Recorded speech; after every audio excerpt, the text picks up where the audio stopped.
Viewers अस्सलाम वालेकुम। साजिदा मुजीब का सलाम। आज आपके साथ जो रेसिपी शेयर कर रही हूँ वो है कफ रेमेडी। ये मैं शहद के साथ बनाऊँगी। अगर खांसी ज़ुकाम हो रहा हो तो हम ये बच्चों को बड़ों को सबको दे सकते हैं। आइए देखते हैं किस तरह से बनाया है। व्यूअर्स मैंने यहाँ पर लिया है ये एक बड़ी इलायची, ये एक छोटी इलायची, 1 इंच का ये दालचीनी का टुकड़ा, 2 ये लौंग और 5 से 6 अदद ये हरी मिर्चें। और यह है मेरे पास शहद, 3 टेबलस्पून शहद ले लेंगे। मैं इसको 2 मिनट के लिए तवे पे भून रही हूँ, इसकी भुनाई करेंगे। अब ये थोड़ा सा गर्म हो चुका है, थोड़ी सी इसकी भुनाई कर लेंगे। 5 से 6 मिनट के लिए हम इसकी भुनाई करेंगे।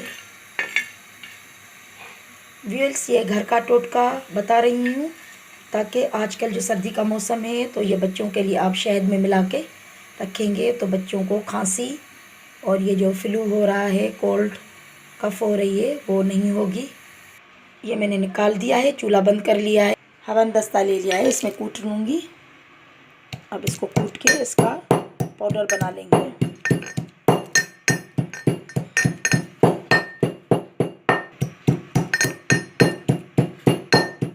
व्यूअर्स ये पाउडर बन चुका है, अब इसको निकाल देते हैं। अब ये जो छिलके हैं ये निकाल देंगे, इनको फेंक देंगे। अब ये शहद ले लेंगे 3 टेबलस्पून,